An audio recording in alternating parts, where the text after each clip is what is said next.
एक व्यक्ति कोई जिज्ञासु एक दिन आया। उसका नाम मौलुंग पुत्र था। एक बड़ा ब्राह्मण विद्वान 500 शिष्यों के साथ बुद्ध के पास आया था। निश्चित ही उसके पास बहुत सारे प्रश्न थे। एक बड़े विद्वान के पास ढेर सारे प्रश्न होते ही हैं, समस्याएं ही समस्याएं। बुद्ध ने उसके चेहरे की तरफ देखा और कहा, मौलुंग पुत्र, एक शर्त है। तुम यदि शर्त पूरी करो, केवल तभी मैं उत्तर दे सकता हूँ। मैं तुम्हारे सिर में भनभनाते प्रश्नों को देख सकता हूँ। 1 वर्ष तक प्रतीक्षा करो, ध्यान करो, मौन रहो।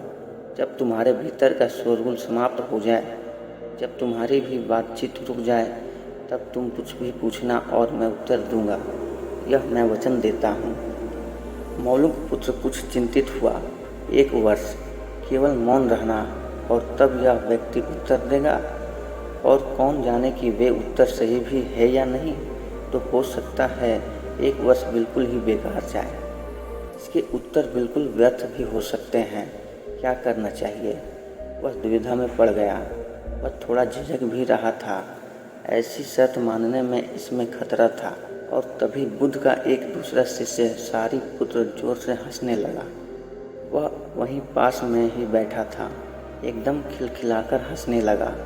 मौलुंग पुत्र और भी परेशान हो गया। उसने कहा, बात क्या है? तुम क्यों हंस रहे हो? सारिपुत्र ने कहा, इनकी मत सुनना, ये बहुत धोखेबाज हैं। इन्होंने मुझे भी धोखा दिया। जब मैं आया था, तुम्हारे तो केवल 500 शिष्य हैं, मेरे 5000 थे। मैं बड़ा ब्राह्मण था, देश भर में मेरी ख्याति थी। इन्होंने मुझे फुसला लिया। इन्होंने कहा, साल भर प्रतीक्षा करो, मौन रहो, ध्यान करो, और फिर पूछना और मैं उत्तर दूंगा। और साल भर बाद कोई प्रश्न ही नहीं बचा, तो मैंने कभी कुछ पूछा ही नहीं, और इन्होंने कोई उत्तर दिया ही नहीं। यदि तुम पूछना चाहते हो तो अभी पूछ लो। मैं इसी चक्कर में पड़ गया, मुझे इसी तरह इन्होंने धोखा दिया। बुद्ध ने कहा, मैं अपने वचन पर पक्का रहूँगा। यदि तुम पूछते हो तो मैं उत्तर दूंगा। यदि तुम पूछो ही नहीं तो मैं क्या कर सकता हूँ। 1 वर्ष बीता। मौलुंग पुत्र ध्यान में उतर गया और मौन होता गया। भीतर की बातचीत समाप्त हो गई। भीतर का कोलाहल रुक गया। वह बिल्कुल भूल गया कि कब 1 वर्ष बीत गया। कौन फिक्र करता है? जब प्रश्न ही ना रहे तो कौन उत्तरों की फिक्र करता है?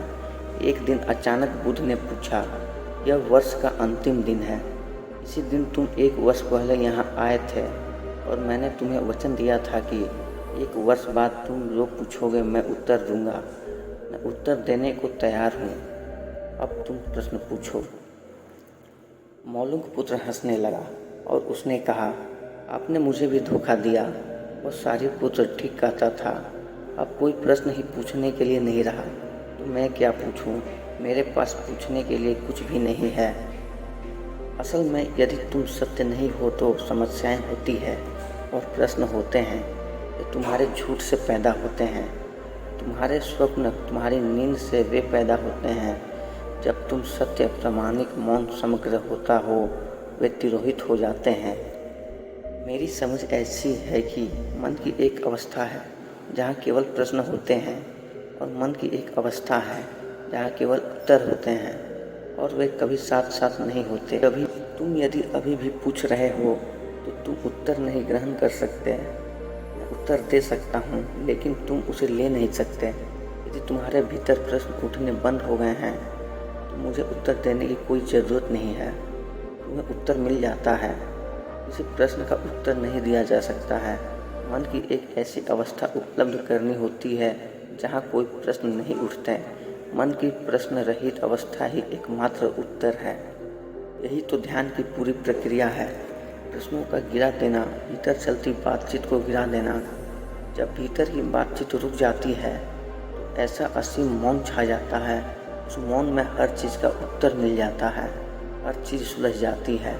शाब्दिक रूप से नहीं, वस्तुगत रूप में सुलझ जाती है। कहीं कोई समस्या नहीं रह जाती है।